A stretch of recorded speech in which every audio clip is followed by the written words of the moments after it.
ho aminareo ane ny fahasoavana sy ny fiadanana avy amin'ilay ankehitriny sy taloha roa avy ary avy amin'ny fanahy fito izay ao anoloany ny seza fiandrianany. Amen.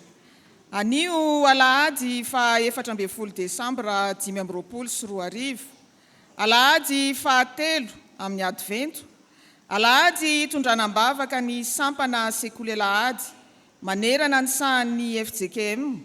Noho izany ny fandaharana amin'ny fanompom-pivavahana dia nalaina avy amin'ny fandaharana iombonana natolotry ny foibe sekoly alahady FJKM. Ibanjinantsika ny loha hevitra hoe manantena an'Andriamanitra. Hitsangana ny fiangonana anatanteraka ny hira fanentanana azakazaka masina.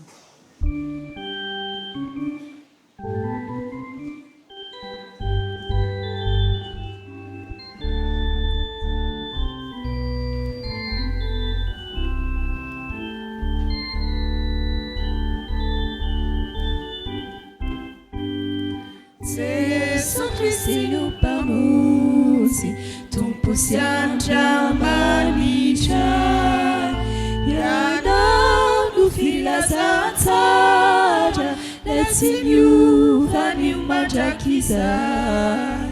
Andehary isika hiatraka aloatra ny azakazaka fonto sy filazantsara Madagasikara.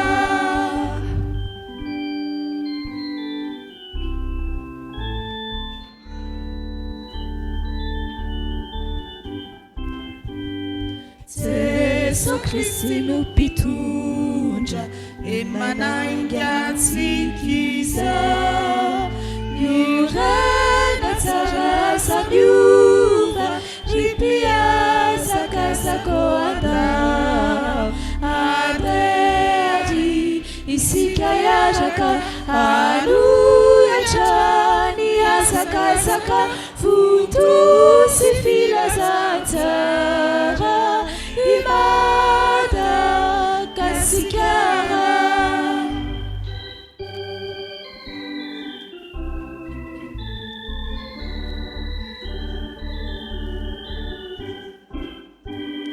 Jesu Kristi no tsy toa moninento ampifo, anao i Madagasikara, ianao manova ny tantara. Andehary isika hiatraka aloatra ny azakazaka fonto sy filazantsara i Madagasikara.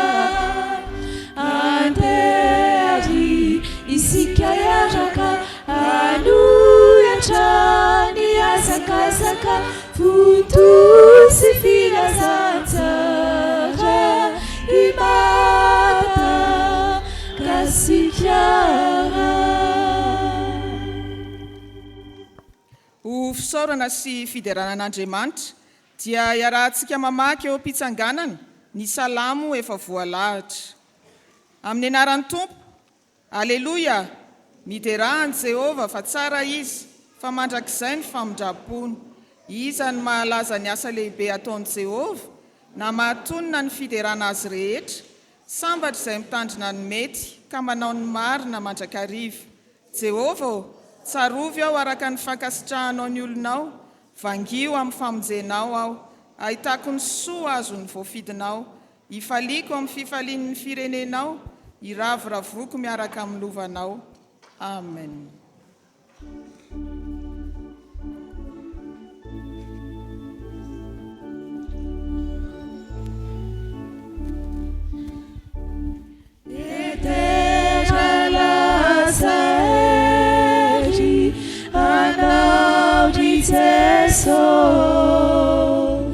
Ni sasadu ilaza ni vunina isha yana patsakatia yana nutupuna izay tonga ho mpamonjy sy ho mpisolona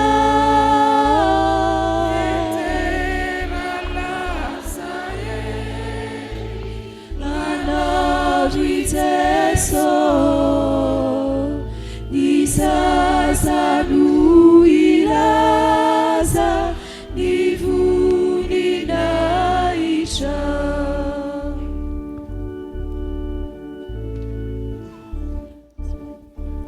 ni terra nautizeso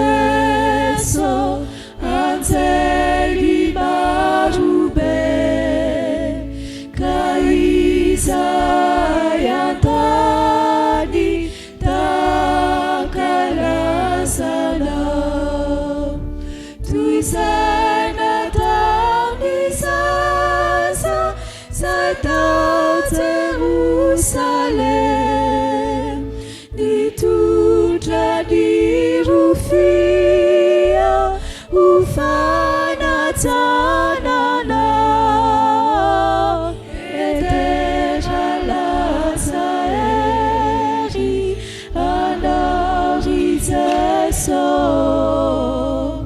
ni sasa nu ilaza ni vuni naisha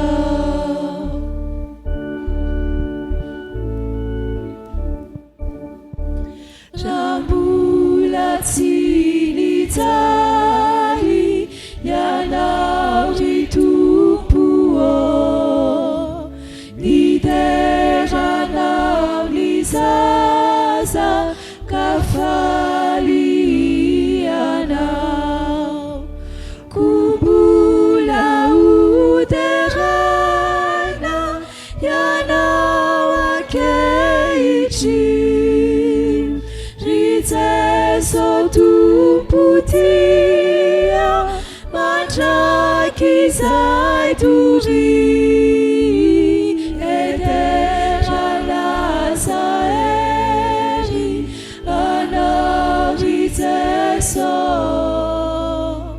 ni sasa nu ilaza ni vuni naisha ivavaka isika dia raha laza hery tokoa ry Andriamanitra ray zanaka ary fanahy masina no atolotra ianao indreto ary izahay asan'ny tananao sy olom-boafidinao miseho eto anatrehanao sambatra izahay manananao Andriamanitra tsara ary mpanao tsara Andriamanitra mpamindra fo ka izany famindraponao aminay izany no tsy nahalandritra anay fianakaviam-ben'ny sekoly alahady dia izahay ray aman-dreny mpianatra mpampianatra miaraka amin'ny fiangonanao koa indro velona trapamonjeny izahay tompo mahatratra izao alahady isan-taona hitondranam-bavaka ny sampana sekoly alahady manerana ny sahan'ny FJKM izao indray miteranao izahay Jesoa fa ianao no herinay sy fanantenanay ankehitriny ary tompo naizanaiza toerana hiderana sy antsona ny anaranao amin'izao marain'izao mangataka ny fanatrehanao izany izahay aoka ny fanahinao masina no ampifantoka anay mandritra izao fanompona masina izao mba hanananay fanantenana mandrakizay amin'ny anaranao Jesoa lay eto afovoanay no anaovanay ny vavakay amen.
miaraba ny ankizy sy tanora amin'ny anaran'i Jesosy Kristy tompontsika.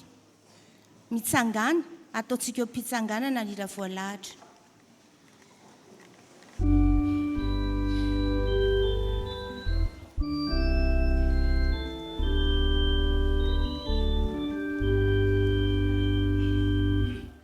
Ny tenina Jehova zay anarana dia tsara tsy miova ka hifaliana tena mananjara zay ankehitriny faluva tsara fara no azo aminy. Iombona mivavaka isika. Jesosy Tompo aho mankasitraka anao indrindra fa nomenao fotoana ahafahana mihaino teninao indray izay anio. Sokafo ny fonay, omeo anay ny fanamasinao, hahaizanay mandray ny hafatra avy aminao indray. Mitenena Tompo araka ny fombanao, fa ny anaranao no hanaovanay ny vavakay. Amen. Mahazo toerany ianareo rakizy. Voasoratra ao amin'ny boky ny Salamo 1:3, andininy 7, ny hafatr'Andriamanitra ho antsika anio. Salamo 1:3, andininy 7. Iarahantsika mamaky amin'ny anaran'i Jesosy. Ry Israely eo, manantena an'Andriamanitra hatramin'izao ka ho mandrakizay. Averintsika mafimafy. Ry Israely eo, manantena an'Andriamanitra hatramin'izao ka ho mandrakizay. Amen. Fotoam-pahavaratra isika izao, matetika avy ny orana isan'ny hariva. Ary indray alina dia avy betsy ny ohatr'izany ny orana. Nitselatra na rankotrika ny vatravatra. Natahotra mafy Liza kely tao an-trano. Nitomany izy nanantona ny reniny. Ny reniny niteny taminy hoe, aza matahotra anaka, eto aho. Nitsahatra nitomany Liza kely. Tsy natahotra intsony izy, niverina tamin'ny lalao fanaony. Fa toy izany koa isika rakizy rehefa manatona an'Andriamanitra, matoky azy, fa eo foana izy amin'ny lafin-javatra rehetra. Fa inona no dikany hoe manantena? Ny manantena dia matoky tsy manana ia. Fa hoy ny Salamo hoe manantena an Jehova. Ny hoe manantena dia midika ho fatokiana an'Andriamanitra na mbola tsy fantatra akory ary izay ho ao ambadiky ny ampitso. Tsy mbola fantatra akory izay hitranga, ary tsy mbola hita izay ho vahaolana amin'ny zavatsarotra dia matoky azy. Fa roviana ary ny tokony hanantena sy hatoky anazy. Roviantsika ny tokony hoe hanantena. Manantentsika isan'andro. Ny hoe mandrakizay dia mitohy, tsy tapaka izany, ary tsy hita fetra, fa manantena foana, na oviana na oviana. Manantena azy sika isan'andro amin'ny fianarana, na kilasinina dia manantena azy. Rehefa misy olana amin'ny namany, na inona toe-javatra misy eo na inona. Indrindra fa raha manany ho avy, inona ny ataoko rehefa lehibe dia ahoana ary manantena an Jehova. Miaraka amintsika foana Andriamanitra ka manantena azy. Fa inona ny vokatra azo raha manantena an'Andriamanitra isika? Ny vokany dia milamina be. Milamina be, tsisy tebiteby, tsisy aia. Fa ny andininy 2 amin'ny Salamo anjarantsika androany io, i Davida dia milaza hoe mitovy amin'ny zaza tony eny an-tratrany reniny. Efa nahita mama nitrotro zazakely dia mibitabitaka maditra ve ilay zazakely eny an-trotrony eny, fa milamina tsara tsisy aia mihitsy ilay zazakely. Dia toy izany isika, rehefa mahatoky an'Andriamanitra dia toy izany ny tsy fitaintainana sy ny tsy fitebitebena, milamina be, tsisy ahoana fa filaminana, tsy misy hoe andeha hanao zavatra fandray fa Andriamanitra ny eo. Ny vokatry ny filaminana, vokatry ny fatokinan' Jehova dia milamina be. Zao rakizy ny hafatra ary, rakizy sy tanora, na inona iainanao dia aza matahotra manantena an'Andriamanitra. Izy mahalala ny hitondrananao, izy no hitarika ny hoavinao, dia tsy mitovy nefa ny herintsika tsirairay. Misy tsika matanjaka be dia hoe za ny tena matanjaka be, misy nefa osaosa, fa tsy mijery izany Andriamanitra fa ny Andriamanitritsika dia mitovy iray ihany. Iray ihany izy ilay Andriamanitra mahery, Andriamanitra matanjaka be, ary Andriamanitra tsy mety resy, manantena an'Andriamanitra. Koa manantena an' Jehova ary hatramin'izao ka ho mandrakizay. Aiza ny ahitantsika ilay tenin'Andriamanitra teo? Salamo 1:3-7. Andeha averintsika hoe hatramin'izao ka ho mandrakizay. Mbola hivavaka isika. Jesosy mahatoky tokoa izahay fa ianao no fanantenanay, dia ampianaro izay ary tsy tebiteby na ananay fa hanatenanao mandrakariva amin'izay rehetra ataonay. Amin'ny anaranao Jesosy zokinay. Amen.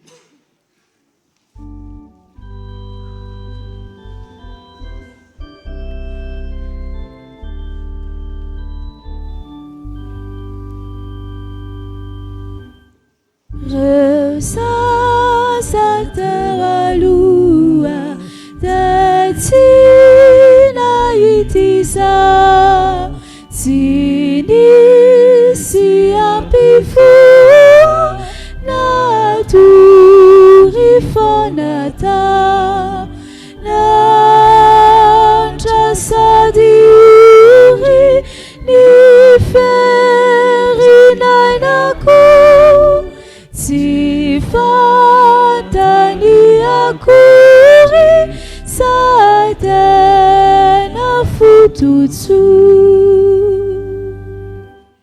Mamiratra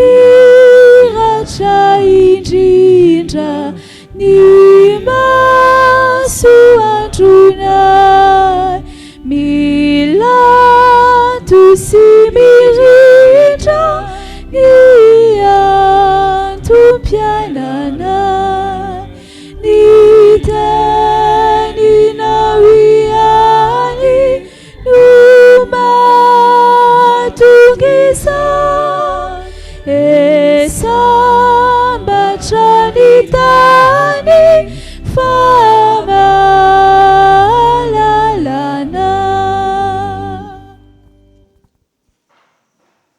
Hivavaka isika tompoko. Misaotra sy mideranao zahay ry Tompo Andriamanitray, fa tonga amin'izao fotoana hamakina ny soratra masina sy hainoana ny hafatra ampitondrainao ny mpanomponao izao. Fanahy masino, sokafy ny fonay, ny sainay, ny fanahinay, andraisanay ny teninao, ahatonga fahariana vaovao eo amin'ny fiainanay sy hitombonay fanantenananao hatrany. Amin'ny anaranao Jesosy no anaovanay izany vavaka izany. Amen.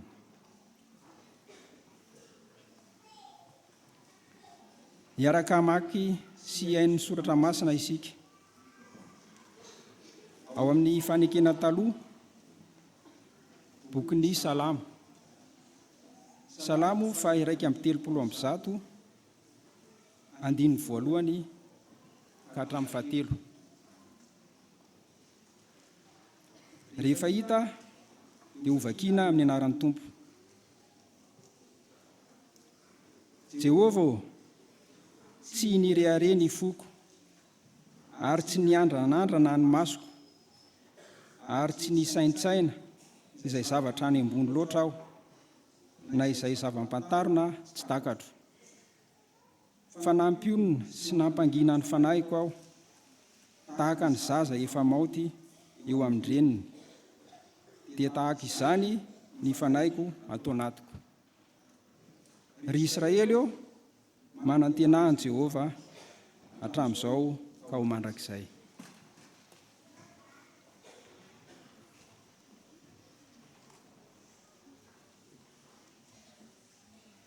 Ho toizantsika ny famakiana ny soratra masina ao amin'ny fanekena vaovao, filazantsara araka ny Lioka toko 10, andiny 1:20 ka hatramin'ny 4:20, ary ho faranantsika ny famakiana ny soratra masina ao amin'ny epistily voalohany ho an'ny Korintianina voalohany toko 4:20, andiny 20 ka hatramin'ny 2:20.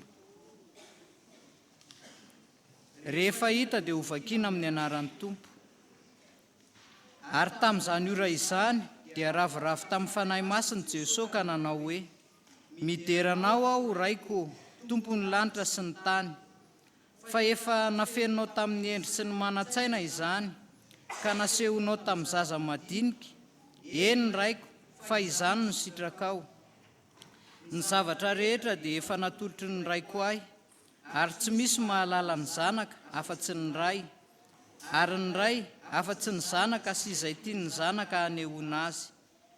Ary nitodika tamin'ny mpianana izy dia nilaza tamin'ny manokana hoe: sambatra ny maso mahita izay hitanareo, fa lazaiko aminareo fa mpaminany sy mpanjaka maro no naniry ahita izay hitanareo fa tsy nahita, ary naniry hare izay renareo fa tsy nahare.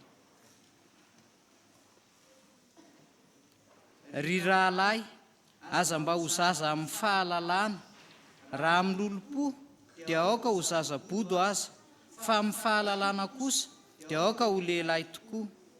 Voasoratra amin'ny lalàna hoe: amin'ny olona hafa fiteny sy amin'ny molotry ny olo-kafa no hitenenako amin'ity firenena ity, fa na dia amin'izany aza dia tsy haino ahy izy, hoy Jehovah. Koa amin'ny fiteny tsy fantatra dia famantarana amin'ny tsy mino fa tsy amin'ny mino, fa ny faminaniana kosa dia amin'ny mino fa tsy amin'ny tsy mino. Amen.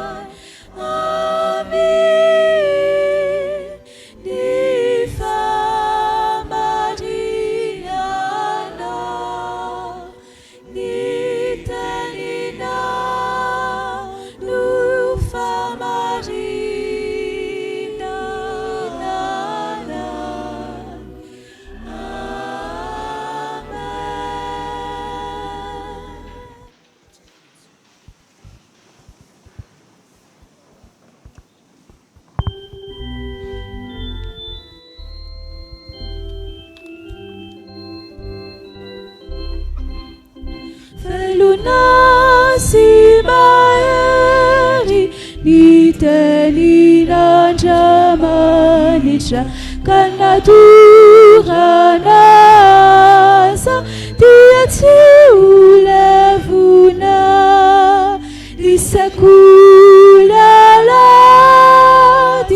dia mivelona aminy.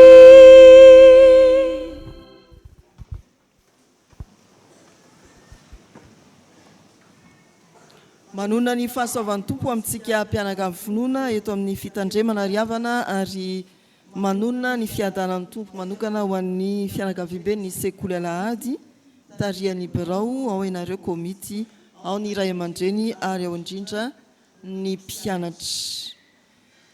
Ny filazantsara ka Lioka toko 10 eo amin'ny 2:20 no ho teny amelona antsika sekoly alahady sy fiangonana manontolo amin'ity anio ity. Lioka toko 10:20. Mba hamaky izany ny mpampianatra sekoly alahady rehetra tafahombony eto amin'ny anaran'ny Tompo manao hoe: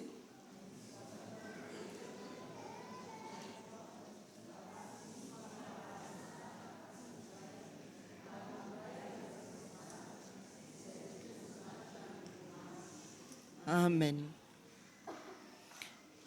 Io andin-tsoratra masina io dia ao anatiny tantara nanirana anireo fitopolona hitory ny filazantsara amoaka demoni anasitrana ny marary. Tsy navelany Jesoa hitondra na inona ireto iraka ireto fa nalefa ny andeha amin'ny fanantenana sy ny fahatokiana. Rehefa vita ny iraka dia faly izy ireo raha nitatitra tamin'i Jesoa manao hoe ny demonia aza manaiky anay. Fa Jesoa ny teny hoe aza mifaly fa manaiky anareo ny fanahy fa mifaly voasoratra ny an-danitra ny anaranareo. Ao aorianan'io ny perikopa manoloana antsika dia mampianatra i Jesoa maneho ny fifaliany noho ny asa vita tamin'ny fahombiazana, fa mampatsiahy indrindra koa eto amin'ny 2:20 fa Jesoa irery ihany no mampahafantatra an'Andriamanitra ray. Jesoa irery ihany no hanilalana azahoana mahalala an'Andriamanitra. Raha azavaina tsotra ho azontsika rehetra ny andin-tsoratra masina manao hoe ny zavatra rehetra dia efa natolotry ny ray koa, ary tsy misy mahalala ny zanaka afa-tsy ny ray, ary ny ray afa-tsy ny zanaka izay tia ny zanaka anehoana azy, dia izao no fandehany. Io Andriamanitra ray, eto i Jesoa Kristy, Andriamanitra ray manome fahefana ani Jesoa, Andriamanitra ray manome fahefana ani Jesoa azahoany mampahafantatra na maneho amin'ny olona an'Andriamanitra. Tsy misy mahalala ny zanaka afa-tsy ny ray. Io Andriamanitra manome fahefana ny zanany dia Jesoa Kristy satria fantany ny zanany. Ny fahefana nomenany Jesoa dia azahoany Jesoa mampahafantatra an'Andriamanitra ray amin'ny olona. Raha adika na apetraka atao anatin'izao fanompoavavahana izao zany dia tsony milaza hoe nomena fahefana ny fiangonana avy amin'Andriamanitra, ny fiangonana izay solotenan'i Jesoa ety an-tany, mba hampahafantatra an'Andriamanitra amin'ny olona. Ahoana moa ny ahafana mahafantatra an'izany? Ao amin'ny Jaona 5:7 misy andininy manao hoe amin'ny anaran'ny Tompo, jinionareo ny soratra masina satria ataonareo fa ahoana aminy no hanananareo fiainana mandrakizay, ary ireny no manambara. Jesoa Kristy ilay nomena fahefana dia mampahery ny olona handinika ny soratra masina fa ao ny fiainana mandrakizay, ary ny soratra masina koa no manambara ny amin'ny Jesoa. Zay io soratra masina io, omena fahefana i Jesoa lay hany fantatry ny ray, mba hiantoka ny fahampahafantarana an'Andriamanitra ray amin'ny alalany. Fampianarana soratra masina no hifantohana raha milaza hoe sekoly alahady na sampana sekoly alahady. Raha amin'ny fampianarana eny amin'ny fiarahamonina dia lazaina fa 3 toko mahamasan'andro ny mpianatra, ny ray aman-dreny ary ny mpampianatra na ny sekoly. Fa raha eo anivon'ny fiangonana resana atao hoe sampana sekoly alahady dia tsy 3 toko mahamasan'andro fa ndeha atao hoe kodiaran'efatra mampandeha ny fiainan'ny fiangonana, ny fampianarana sekoly alahady amin'ny alalan'ny fisian'ny mpianatra, ny mpampianatra kodiarana faharoa, ny ray aman-dreny kodiarana fahatelo, ary ny fiangonana manontolo no kodiarana fahefatra. Dia ary sika hiaraka amin'izany kodiarana efatra izany mba hahazoana mampandroso kokoa ny sampana sekoly alahady sy ny fampianarana ny soratra masina, azahoany ny rehetra koa mahalala an'Andriamanitra. Ny kodiarana voalohany dia iza ny kodiarana voalohany voalaza teo? ny mpianatra iza hoe teny mafy be ny mpianatra iza ny kodiarana voalohany kodiarana voalohany tandreo maro sao vaky pneu kodiarana voalohany dia ny mpianatra rehefa mianatra sekoly alahady dia tsara ny hoe vonina ary tonga ara-potoana miaraka ny mpampianatra tena tsara koa ny hoe mahazo valisoa be deaibe na diplôma be deaibe amin'ny fianarana sekoly alahady fa zay tena tadiavina indrindra dia ny fotsika kodiarana voalohany ny fotsika mpianatra sekoly alahady tafaray tafaombona amin'ny Jesoa ka tonga olona mahalala sy tafahoana amin'Andriamanitra isika tsara ny ezaka rehetra ataon'ny mpianatra ampandeha ny fianarana soratra masina amin'ny fahamarinam-potoana amin'ny ezaka hay tsy enjery soratra masina ka azahoana valisoa be deaibe tena tsara fa ity soratra masina ity Luka 10:12 dia mitarika ny saintsika mpianatra ny hoe rehefa mianatra sekoly alahady ianao move tena matsiaro tafaombona amin'ny Jesosy Kristy rehefa mianatra ny soratra masina ianao isan'alahady na amin'ny fotoana izay andraisanao ny baiboly tena tsaronao ve fa mitombo fahafantarana any Jesosy sy Andriamanitra ray ianao toerana ifaneraserana amin'ny Jesosy ny toeranao eo amin'ny sekoly alahady tsy hoe faly ianao satria mahita indray ilay mpampianatra tsara fanasy feno fifaliana foana tsy hoe faly ianao satria tafahoana indray amin'ny mpianatra iray kilasy eo amin'ny sekoly alahady fa mifalia mihoatra noho izany fa tafahoana amin'ny Jesosy Kristy ianao mpianatra kodiarana voalohany iza ny kodiarana faharoa iza ny kodiarana faharoa ny teny mafy ny mpampianatra iza ny kodiarana faharoa ay misy mpampianatra zazakely ny mpampianatra no kodiarana faharoa mampandeha ity fampianarana soratra masina eo ny fiangonana ity amin'izay dia fitaovana eo am-pelatanan'i Jesosy izy ampahafantatra ny ray eo anatrehan'ny mpianatra izy no solotenan'i Jesosy mampahafantatra ny amin'Andriamanitra amin'ireo mpianatra manoloana azy ny fampianarana tsara indrindra tsy hoe voaomana ka misy tableau vita sary tsara tarehy tena mety zany ary zany ny fiofanantsika ampahomby ny fampianarana tsara indrindra dia ny fampianarana tsara omana mitondra ny mpianatra anatona sy ifandray amin'ny Jesosy raha mijoro isika mpampianatra mijoro hampahalala ny zanaky ny fiangonana ny amin'Andriamanitra ray misolo tenan'i Jesosy ilay nomena fahefana ampahafantatra an'Andriamanitra aoka ho vavoloben'ny fiainana misy any Kristy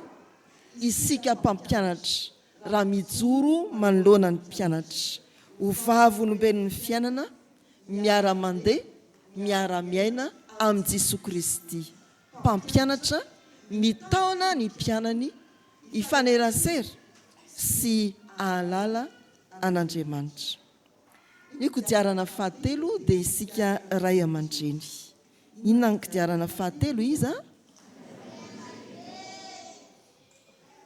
ny teny mafy be ny ray aman-dreny ray aman-dreny ny kodiarana fahatelo dia ny ray aman-dreny isika riavana dia mpampianatra voalohany isan-kalahady ny mpampianatra sekoly alahady vao tafahoana amin'ny zanatsika ka mitarika azy anatona any Kristy ahalala an'Andriamanitra fa isika ny mpampianatra soratra masina voalohany ny zanatsika nanao fanekenany amin'izany isika ary niofana ny amin'ny hafahana manana ho izany rehefa niatrika dinika batisa. Ahoana ny fomba ampianarana ny zaza hifanerasera amin'Andriamanitra. Mpampianatra voalohany eo amin'ny fanekena faharoa amin'ny batisa dia ny hoe manaiky mba ho fianarana ho an'ny zaza amin'ny teny sy amin'ny asa amin'ny androm-piainana rehetra. Fanekena fahatelo amin'ny batisa dia manao hoe manaiky ny hiara-iasa amin'ny fiangonana amin'ny fitaizanany zaza mba hitombon'ny zaza amin'ny fahasoavana, fahalalana ny fahasoavana no raisiny, anekena ny Jesoa ka andavany ny asan'ny Satana rehetra. Fanekena fahaefatra dia hainy maro tsenjery, mivavaka, mampianatra ny zaza hivavaka, mampiditra azy ho sekoly alahady. Ny kodiarana fahatelo isika ray aman-dreny dia mpampianatra soratra masina voalohany. Ny ankizy mahalala an'Andriamanitra indrindra dia ny ankizy mahita ani Jesoa ao an-tokantranony, mahafantatra ny fiainana kristianina iarana amin'ny ray aman-dreny. Tokantrano kristianina dia sekoly ny soratra masina voalohany, tsy atao hoe sekoly alahady fa sekoly andavanandro ny soratra masina. Ny tokantranontsika kristianina eo ry havana dia voamarika fa maro ny fiarakodia ny fianarana soratra masina vaky pneu. Milofo dia milofo ny ray aman-dreny manaraka ny fianaran'ny zanany isan'andro, ny amin'ny entomodina ny devoir ny zanany, ny amin'ny lesona tsy maintsy ianarana. Fa vitsy dia vitsy ny ray aman-dreny mikiry ahafantarany zanany an'Andriamanitra amin'ny alalan'i Jesoa Kristy. Izy azy indraindray dia manadino hoe iza moa Jesoa. Tsy fantatro fa anontaniam mpampianatra sekoly alahady ianareo. Vaky pneu. Afaka ve ny fiangonana raha toa ka tsy zarizary le pneu fahatelo? Afaka mandroso ve ny fiangonana? Dia mitandrema ry havana ho antsika ray aman-dreny, raiso ny tandrify atsika fa ao amintsika no manomboka ny sekoly ny soratra masina, ary andavanandrom-piainantsika izany amin'ny fihetsika sy ny fiteny, amin'ny fanao mahazatra, ny kirakira ny soratra masina. Ny kodiarana fahaefatra izay tsy tokony ho adinoina indrindra dia ny fiangonana manontolo. Iza ny kodiarana fahaefatra? Iza ny kodiarana fahaefatra? Mbola misy tsy miteny ihany. Iza ny kodiarana fahaefatra? Fiangonana manontolo ny kodiarana fahaefatra mba hampandeha tsara ny fampianarana soratra masina eo amin'ny fiangonana dia tsy tokony ho adinoiny ny fiangonana fa toerana fahampahafantarana ny Kristy mba hitombony ny vahoaka an'Andriamanitra ny fahalalana an'Andriamanitra ny fiangonana. Izay no antom-pijoroan'ny fiangonana ary izay no iangan'ny fiangonana amin'ireo asa samihafa eo amin'ny fiangonana reny na ny anisatsampany. Tsy misy fiangonana afaka androso raha tsy milofo amin'ny fampianarana soratra masina mba hahalalan'ny olona ny Kristy ary hahafantaran'ny olona an'Andriamanitra. Ny fiangonana salama dia fiangonana izay mampianatra soratra masina. Ny fiangonana salama dia fiangonana manao zava-dehibe ny fampianarana soratra masina, fampahafantarana ny olona ani Jesoa.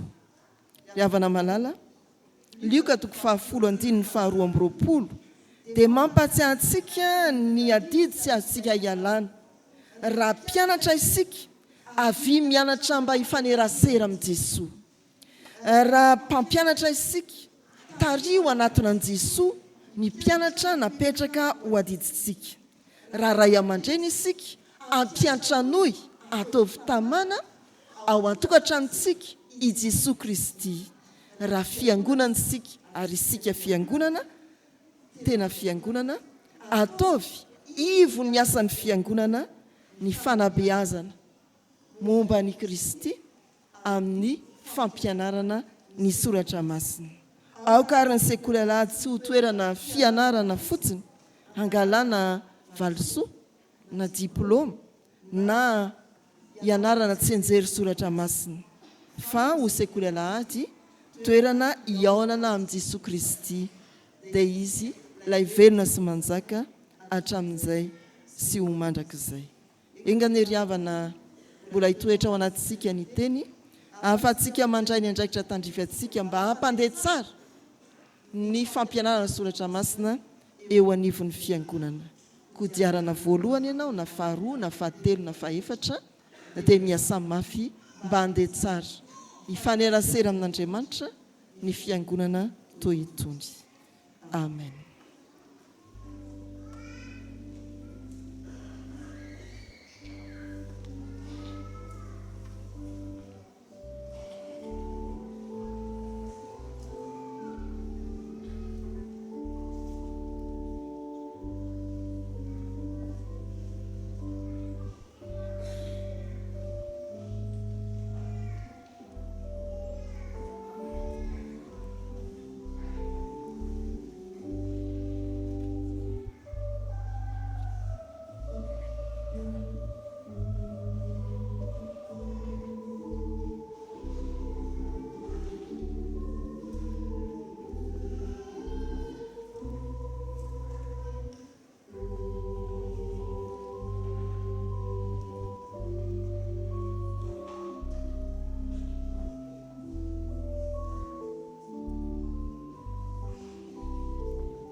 Manoloana ny sitrapon'Andriamanitra izay nambarany tamintsika tamin'ny alalan'ny mpanompon'ny teo ry havana dia tsy natanteraka izany isika ka ndeha eky ny fahotantsika eo anatrehany isika ka hiomina amin'izao vavaka setry ny tenin'Andriamanitra sy vavaka fifonana izao.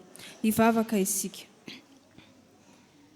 Misaotra anao izay ry rainay tsara indrindro fa nomenao anay indray ny teninao izay manambara ny sitraponao tamin'ity anio ity. Ianao Andriamanitra ray dia efa manome fahefana ny zanakao mba halalan'ny olona anao Andriamanitra. Ary amin'ny maha-iraka solon'ny Kristy anay fiangonana dia efa nomena ny fahefana ihany koa izahay ampafantatra anao Andriamanitra amin'ny olona. Nambara taminay teo fa misy ireo andry efatra lehibe izay hiankina ny fanabeazana eo anivon'ny sampana sekoly alahady dia ny mpianatra, ny mpampianatra, ny ray aman-dreny ary ny fiangonana manontolo. Ary ny fiarah-miasan'ireo tompo no entina mpandrosoana ny sampana sekoly alahady ary entina mpandrosoana ihany koa ny fampianarana ny soratra masina. Tompo, manoloana ny teny rehetra izay nambara taminay teo dia mahatsiaro tsy tanteraka tokoa izahay satria izay tsiraray avy reto dia efa nomenao ny anjaran-draikitra izay tandrify anay. Kanefa manoloana izany adidy sy andraikitra izany Tompo dia menatra sy mangahiay izay satria tsy tanteraka izay. Mivavaka izahay androany ho anay mpianatra sekoly alahady. Mifona aminao izahay ny amin'ny tsy fahantanteranay rehetra. Tompo, mifona izahay raha tonga eto amin'izao tranonao izao isan-kalahady kanefa tsy manana fo miombona marina aminao Jesosy Kristy fa ho faly fotsiny ahita ny namanay, ho faly fotsiny hiresadresaka amin'ireo mpiara-mianatra aminay. Tompo, mifona aminao izahay. Mifona aminao izahay satria tsy hamantatra anao Jesosy Kristy indraindray no hatongavanay isan-kalahady hianatra sekoly alahady. Fa mifona ihany koa izay Tompo ho anay mpampianatra sekoly alahady.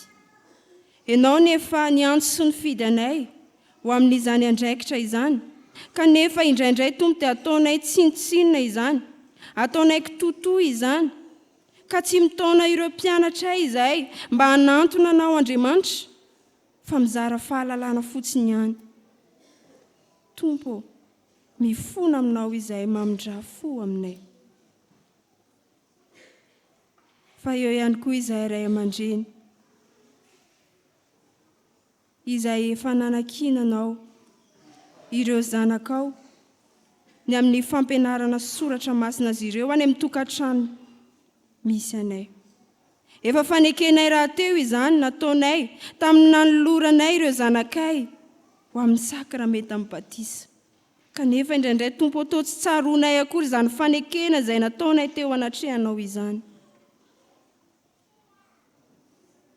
Ka mahatonga ireo zanakay tsy mba miaina araka ny soratra masina ao amin'ny tokantrano izay misy anay. Tompo mifona aminao izahay. Fa ho anay fiangonana ihany koa dia efa nomenao Andriamanitra didy izahay ny mba hitaiza ireo zanakao ireo, ny amin'ny fampianarana azy ireo ny soratra masina, hanao ho zava-dehibe izany fampianarana izany.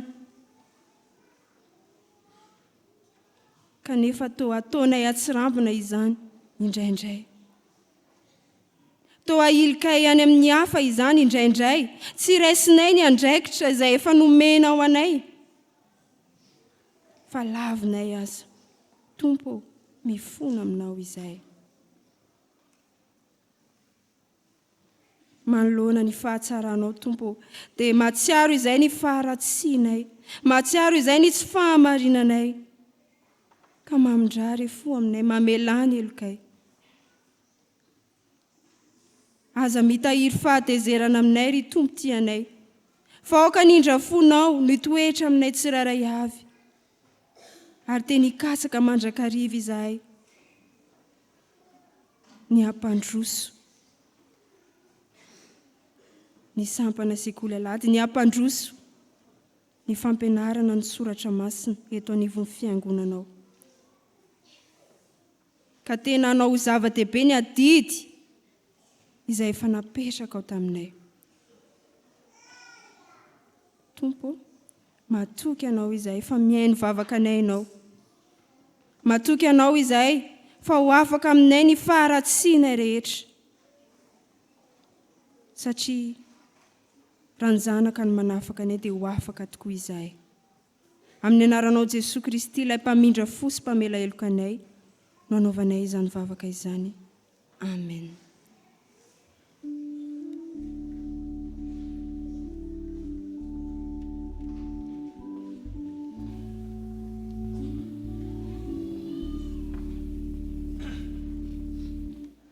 Jesus kaiza tsara teny fitiavana,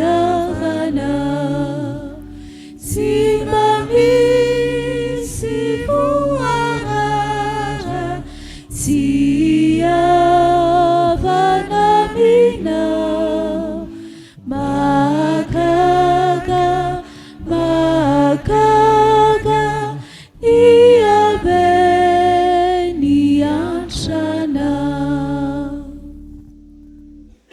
ry havana ho antsika izay niaiky ny fahotantsika teo anatrehan'ny Tompo ary ny bebaka marina tokoa, mitsangana andre ny teny soa mahafaly atolotry ny Tompo antsika ho famelana ny helontsika.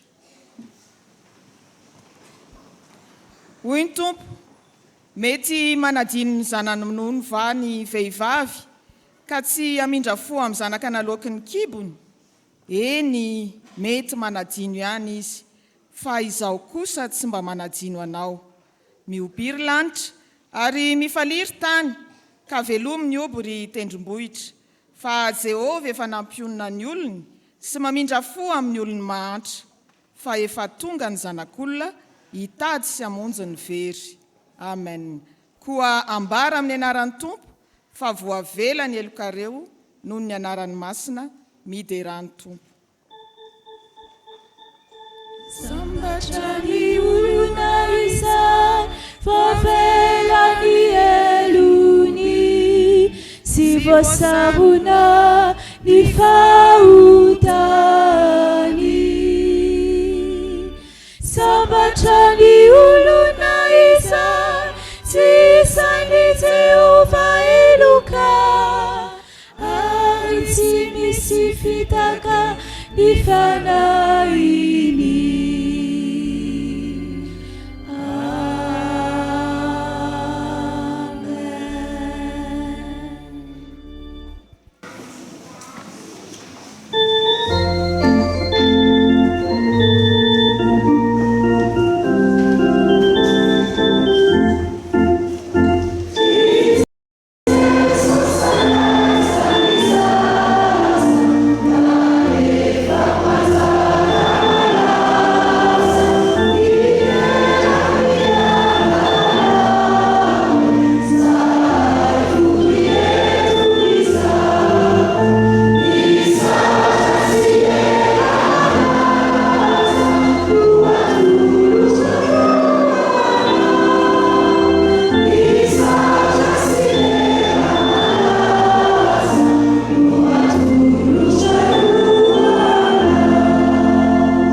Sorafa,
Rehefa vita ny fandaminana momba izany.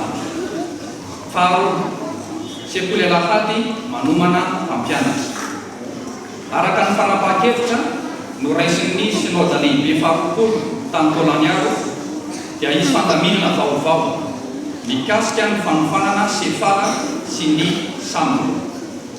Rehefa vita ny lamina momba ny fampiarana dia ampafantatra sy hanome toromarika ho antsika tompona andraikitra momba ny samina any amin'ny synodam-paritany ny Foibe sekoly Alahady.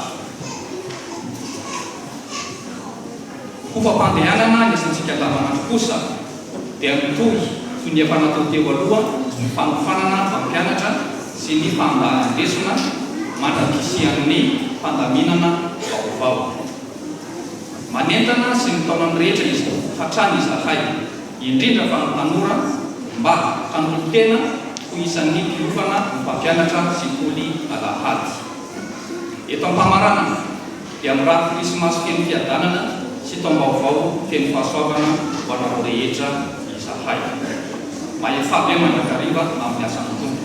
Korintiana voalohany 7:20 ny andinin'ny faha-8.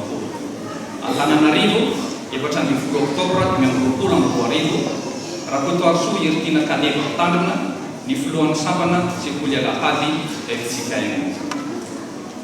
Fanentana ankehitriny izay sampana sekoly Alahady dia misaotra an'Andriamanitra lehibe ny amin'ny fitantanany ny fiainany sampana sekoly Alahady sotrotiavana indrindra teo amin'ny fanatanterahana ny asana ankinina tamin'ny sampana na ny ato anatiny izany na ny teo anivony synodam-paritany sy ny Foibe sekoly Alahady. Misaotra ny mpitandrina sy ny biron'ny fiangonana ary ny fiangonana manontolo izahay tamin'ny fanomezana ny entomanana amin'izao valosoa ho zaraina amin'ny mpianatra sekoly Alahady nanao fanadinana iombonana tamin'ny volana Jona 2022 lasa teo. Misaotra anareo mpianakavy finoana izahay indrindra ianareo ray aman-dreny raha dia misy aminareo azy manapitra ny zanakareo anao sekoly Alahady fotsiny. Tsy kely zany rava fa tena zava-dehibe tokoa tamin'ny fanohanana ny asa rehetra tanterahana. Izany dia voninahitran'Andriamanitra ireheriany. Ohatra tamin'izany ny rakitra saorana, ny vokatra, ny vazaha fitiavana, ny rakitra soa toy ny savony, ny paty sy ny sisa sy ny sisa. Ny asa ataonay aminareo dia toy izao: asa dimy ny mandefa ny zanatsika hianatra sekoly Alahady isaky ny Alahady maraina araka ny fanekena izay nataontsika teo anatrehan'Andriamanitra tamin'ny nanaovana batisazy. Nanaiky ny ampidiritra azy ampianatra azy bavaka sy ampidiritra azy ho sekoly Alahady. Aza mahafoy ny fiarantsika ny aminy koa mampatsiahy antsika fa tsara tokoa ny mianatra sekoly Alahady fa tsy mahasoa fanatrehana ny fanampivavahana riavana ny fotoana ny sekoly Alahady. Ndao azy fampitaiza isika ny anatrika ny fanampivavahana na aloha na aorian'ny sekoly Alahady. Miantso antsika hampandray ny fanasan'ny tompo mba hiroso ho mpampianatra sekoly Alahady ka nampanteraka ny baikon'ny tompo hoe faano ara-mosika. Ka izaha ny tenin'Andriamanitra amin'ireo zaza, ankizy, tanora, zatovo, lehibe ireo isika. Aza manahy fa efa misy ny samina na sekoly Alahady manomana mpampianatra izay sehatra afaka ampiofana antsika. Ny fivorian'ny mpiandraikitra sekoly Alahady dia isaky ny asabotsy voalohany amin'ny volana amin'ny ora sasany eto am-piangonana. Mifampivavaka isika hamaliantsika ireo antso ireo. Manentana ary manasantsika hankalaza n'Andriamanitra ho famaranana ny jobiny volafotsy na mbandraharaha any rasolo nomenjanahary Antamalala izay mpampianatra sekoly Alahady eto amintsika amin'ny Alahady 20 Desambra 2022 izay Alahady ny fahasoavana ihany koa eto amintsika. Farany faly izahay fianakaviben'ny sekoly Alahady manolotra 200 000 ariary hikarakarana ireo voninkazo velona izay fanaman'ny fiangonana mba hividianana havon'ny voninkazo, zezika, vitamina sy ny sisa sy ny sisa. Voninahitra an'Andriamanitra ireheriany. Amen.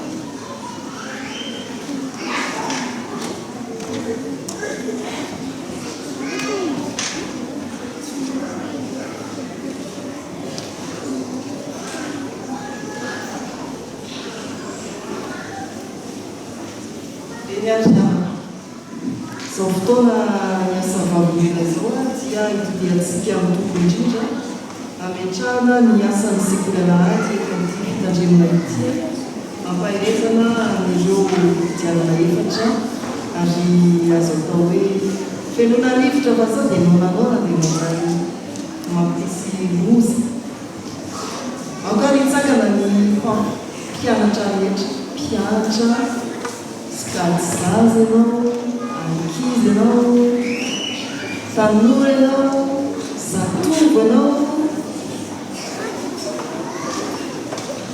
ka 8 ka 9 ka 10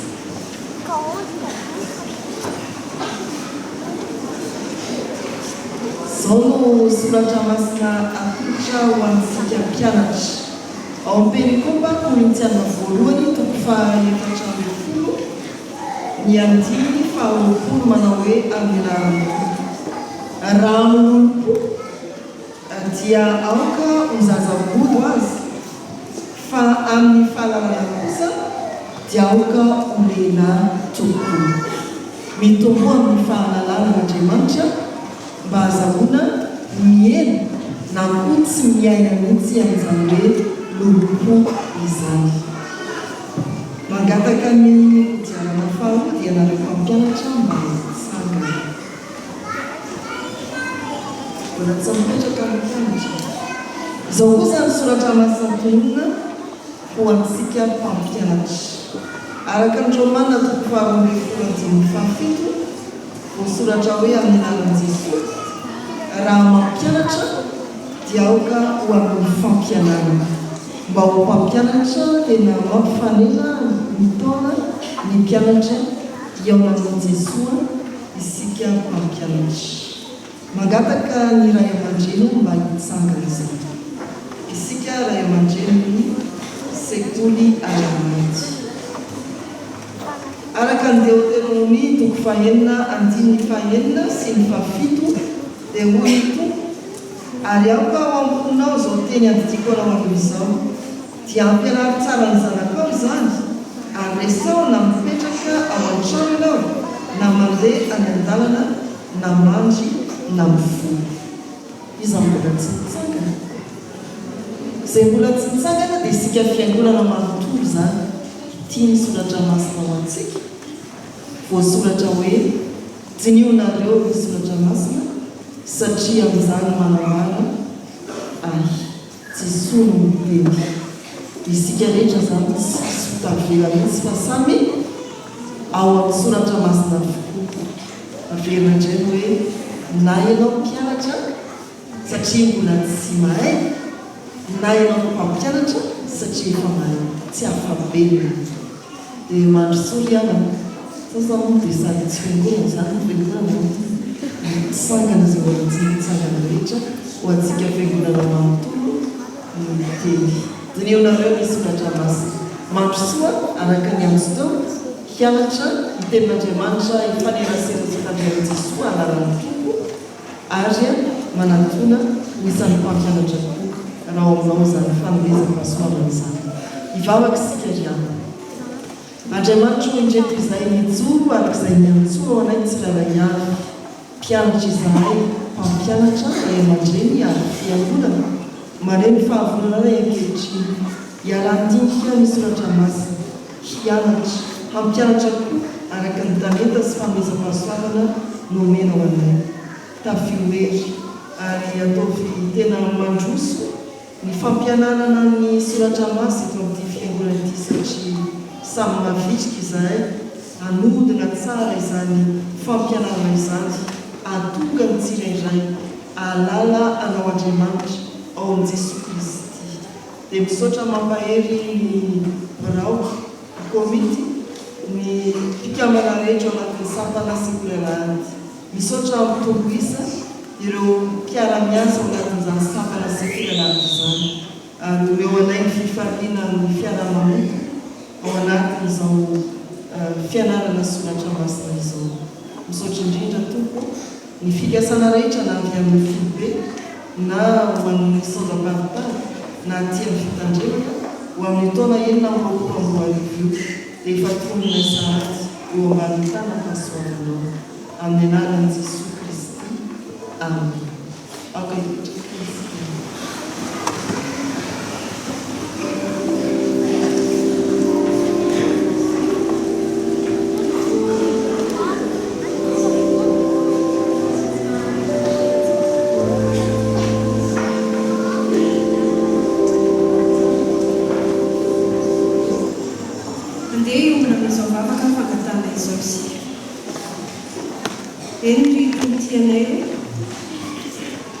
Maneho ny fangatanay eto anatrehanao indray izay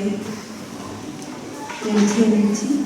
Mivavaka izahay ho an'ny sambana sekoly alahady manerana ny sany evitrikaina. Ianao Andriamanitra ny ampandroso izany sambana izany. Aneho ny fibany amin'ny fahasaranao sy ny fahalehibeazanao amin'ny zavatra rehetra izay ataonao. Ny foibe sambana sekoly alahady anie mba tena hanana tetikasa matotra, tetikasa tsara entina andavarariana ny fanabeazana eo anivony izany sekoly alahady izany. Tsaronay ambavaka ihany koa tompo ny ankonana kristianina rehetra.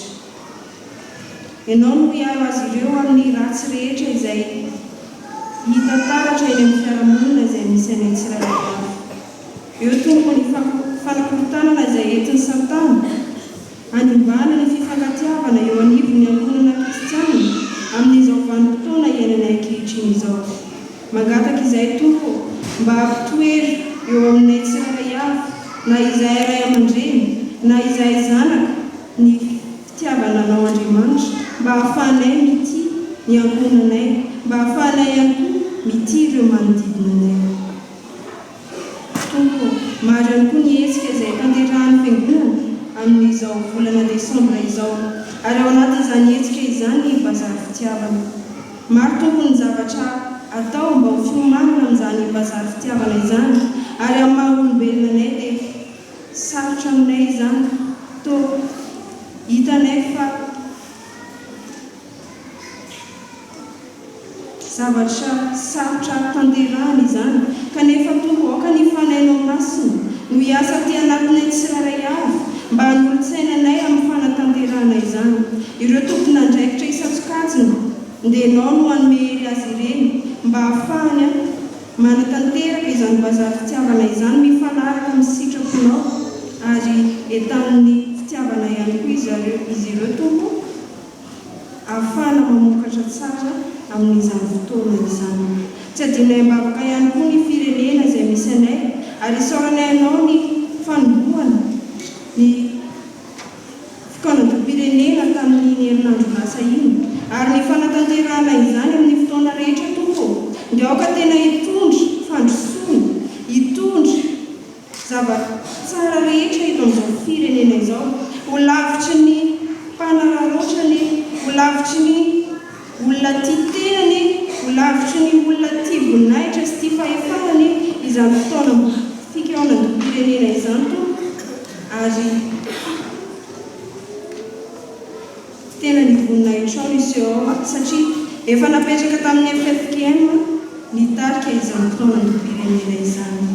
Tompo jereo izao firenena misy anay izao, ianao no ame fahendrenany mpitondranay, ianao no ame fahendrenany vahoaka entina ihany koa mba hikatsaka mandrakariva izay asoa izao Madagasikara izao ary mba ampiaranay amin'izao fahantrana lalina izay iainanay izao. Tompo maro ny zavatra tiana ingatany eto anatrehanao ary misy ny zavatra izay tiana entina eto anatrehanao avy aminay tsirairay avy koa mianoanay amin'izao vavaka anatin'ny fanginana izao.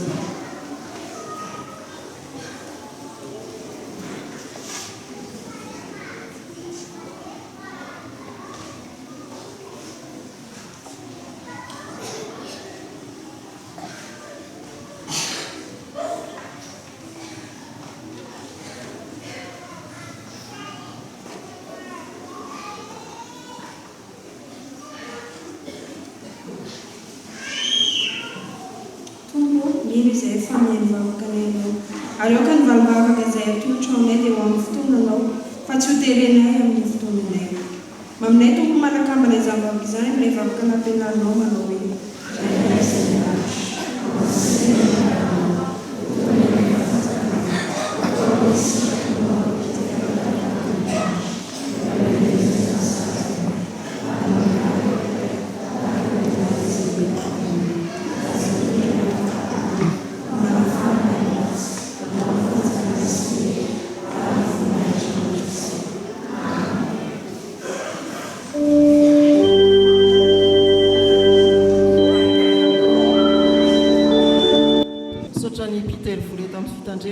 nitondrany tsara fantatra momba ny asan'ny fiangonana eto amintsika ireto no fanampiny driavana mitarika antsika ny voameran'ny vola amin'ny hetsika telo sosina atao anatin'ity volana desambra ity ny akaiky indrindra dia ny bazary fitiavana totsaina raiky amin'ny roapolo sy raiky amin'ny roapolo desambra zany hoe ny sabotsy ho avy izao sy ny amin'ny alahady heriny andio nisy fiovanana koa hoe fiverenana amin'ny endriny teo aloha ity bazary fitiavana 5:20 ity ny amin'ny fotoana 2 andro ny amin'ny endrika iseholy manomboka ny sabotsy dia ivelatra eto amin'ny faritry ny fiangonana trano eva maromaro anolotra antsika ny entana ilaina andavanandro ny entana mety ilaina manodidina ny asaramanitra krismasy taona vaovao ny sakafo sy ny fihinana fisotro samihafa ka manasa antsika arak'izany raha toka zatra miditra any amin'ny tsena hafa ianao isan'andro amin'io sabotsy alahady io dia ataovy raharahanao ny makaty tsy mahita an-tsena fataty isotro fitiavana ianao ahita zavatra maro ianao ilainao raha toka tsy hitanao ato ilay entana izay ianao vao makany amin'ny tsena mahazatra anao aoka sika ifanaraka amin'izay fa tsy hoe ivitsiramamy dia itsy amin'ilay mahazatra etsy any nefa ato misy dia mafisina ho antsika izay manana fahazarana hoe manangona ny entana ilaina andavanandro anatin'ny ray volana ho avy aty amin'ny tsena bazary fitiavana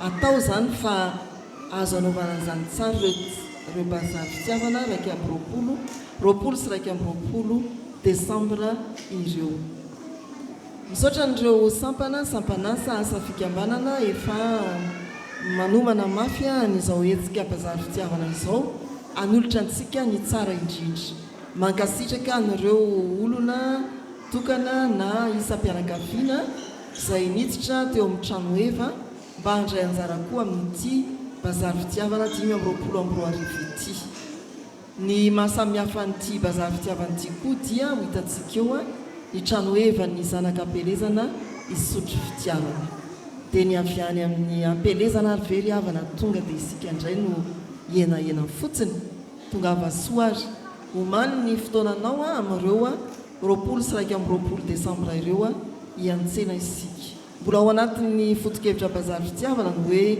raha mividy ianao ka tia hanolotra fanomezana ho an'ny hafa dia azonao atao tsara ao anatin'ny bazary fitiavana zany fanolorana fanomezana izany ary ny tsara indrindra dia hoe ilay olona tsy fantatrao iny mihitsy tolorana fanomezana dia mba mitombo ny fifandraisan'ny vahoaka an'Andriamanitra izay ny amin'ny bazary fitiavana ny faharoa etsika hitarian'ny voameran'ny volantsika ihany dia ny fanomezana ho an'i Jesoa izay efa nanomanana antsika tao anatin'ny valopy lehibe anankiray maro sika nefa nandray ary miomana tsara miomana fatratra amin'ny fanomezana ho an'i Jesoa aterina krismasy eo amin'ny fanatazan-drakitra izay mbola tsy nahazoan'ny valopy dia mbola misy betsaka ao ampidiranao azontsika raisina ao anaty boaty kely ao izy dia misy toma arak'izay ilainao averina ny valopy misy zavatra ao anatiny indraindray koa sika maka valopy fa tsy mamerina ary maka valopy fa mety hoe adinitsika na nisy fandraisana anjarantsika tao anatiny valopy voaomana tsara amin'izao andro vitsivitsy mialoha ny krismasy zao a fanomezana ho an'ny Jesoa. Ary ny fahatelo a dia efa nivelatra teo an-tokotany teo ny latabatry ny voameran'ny vola ho amin'ny atao hoe ray volany adidy volana desambra. Ampatsivana antsika mpandray fanasan'ny tompo izay mety mbola tratraoriana tamin'ny fanefanany adidy dia izany indrindra no anatonana antsika eo ampidirana eo. Amarininy karatra mampandray fanasan'ny tompo anao ento zany raha mbola tsy feno 5 efa azonao tanterahana koa izay azonao atao ho amin'ny taona 9 dia engane ny tompo anambina antsika ary ampatsiahantsika n'izany a didy masina izany. Ny farany avy amin'ny voamera ny fananana anasantsika iondrika kely eo amin'ny W mandrolantsika eo dia inona ny hitantsika? Ny aty alolo tsy mahita. Inona ny hitantsika eo ambany eo? Amin'ny W manoloanantsika misy inona? Misy toerana inona? Misy fitoerana inona? Poketra. Fa izao misy sary very amin'ny fafana. Izao a nalain'ny dekona sary a tongotr'olona anankiray. Vehivavy moa tatoato ohatran'ny voateny foana fa tongotritsika vehivavy. Asorina soamantsara ny kiraro dia apetraka eo ambony fitoerana poketra ilay tongotra tsara tarehy. Ampina potomofo eo ambany eo. Voamera fanana rehefa dia mamerina antsika ahatsiaro fa io faritra kely eo amin'ny W manoloana antsika io somary ambany dia fitoerana poketra fa tsy fitoerana tongotra vizambizana avy amin'izay nandehanantsika any. Atao am-piangonana koa dia tsaroa fa mihoatra lavitra ny fanajantsika ny fahadiovana any an-trano na eny an-dalambe ny fahadiovana satria tranon'Andriamanitra no hidirantsika.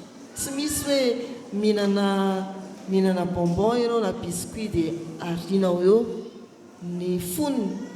Mihinana mofo ianao dia izay enjerany ny potomofo any enjerany. Azao fa tranon'Andriamanitra ity.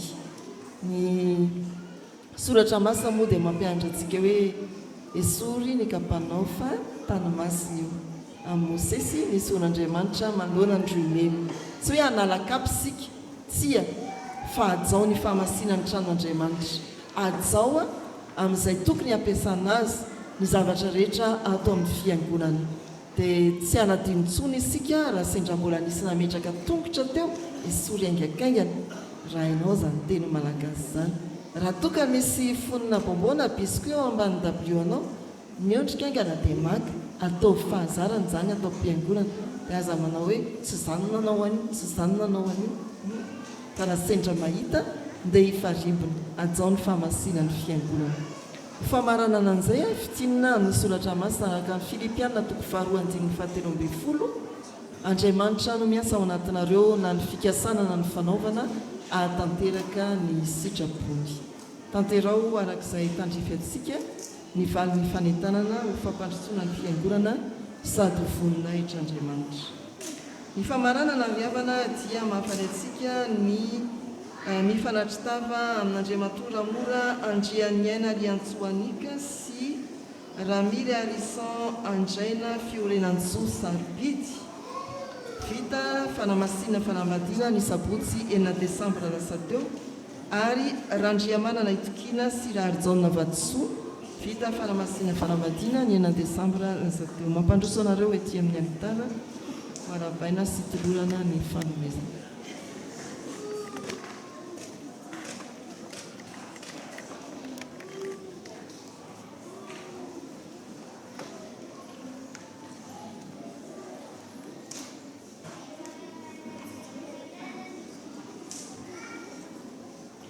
Arak'izany a dia fifaliana ho an'ny mpiankavinona eto amin'ity fitandremana ity ny fanatritava aminareo a mandray tanana sady mirarisoa anareo no ny fahavitany fikazana tsara fanamasiana fanambadiana taminareo a isa tokantrano Iantsoa Sarobidy Itokina sy Vatosoa.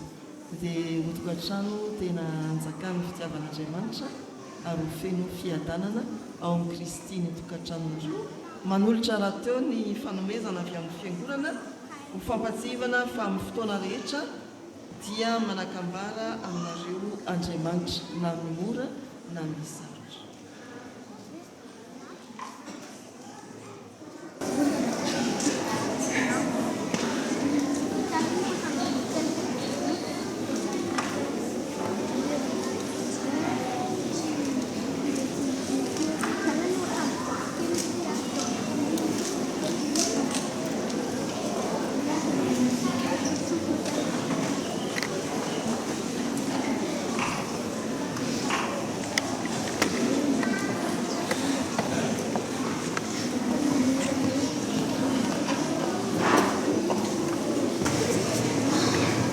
Iroso amin'ny fizarana valosoa isika, tanterahantsika ny hira efa voalahatra.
Tonga amin'ny fotoana izarana valosoa isika riavana ho an'ireo mpianatra rehetra izay nanao fanadinana sekoly tamin'ny taom-pianarana 4 dimy amby roapolo sy 10. Toy izao manaraka izao ny fandaminana arahantsika. Ny sokajy lehibe no androantsika azy ao arian'izay ny sokajy zatova, manaraka ny sokajy tanora, ny sokajy ankizy ary mamanana azy ny sokajy zaza. Ny ankaviana toy izany isika mpianakaviana mba samy ary tamin'ny farany ary tsy hitsangana aka ny zanantsika rehefa maka ny valosoa fa mba samy ary tamin'ny farany ka ao amin'ny sotozanotsika izay vao maka ny zanantsika. Ireo ankizy izay nahaka ny numero ihany no tokony eto maka ny valosoa eto fa izay tsy nahaka numero kosa rehefa ao arian'ny fotoana fivavahana vao afaka maka ny valosoany atao fiangonana. Dia misaotra riavana manaraka ny fandaminana.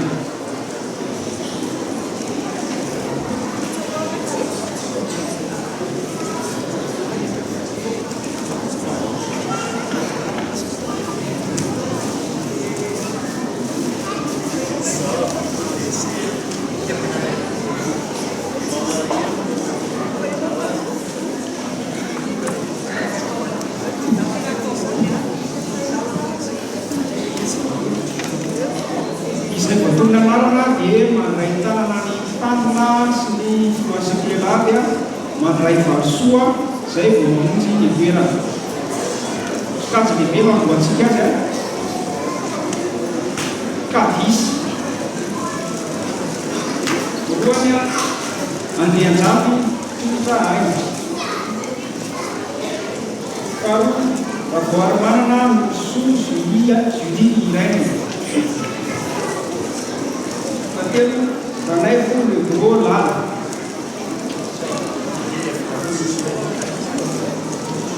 Faefatra Razafiamanana. Fadimy Conservation Américaine. Faena Raviana Raviana Faramalala Ninda. Fafilo Lascoa Virkelana. Izao fizarana valosoa izao izay ary miantolaka aminao ilay loharany fanatena mametraka ny toy ny asany sampanasekolalahady eo amin'ny pelakana indray sy toy ny efa narosary mantsy izahay fa miezaka antratrany marika izay antsony Jesosy Kristy ny fiangonana ary matotobo fa mbola mampianatra ianao ilazana ny mpianatra ary anao koa ny elim-pasoavana iray mandreny sy ny fiangonana misaotra Jesosy mamondrako aminay izay tsy fatan'irahana amen. Mitsangana miavana ny hira fahadimy amin'ny folo andimy voalohany iavana ny misaotra.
Ny fiadanan'Andriamanitra izay mihoatra amin'ny fananana rehetra ary ny fonareo sy ny hevitrareo ao amin'ny Kristy Jesosy mandiana amin'ny fifaliana tompontsika. Amen.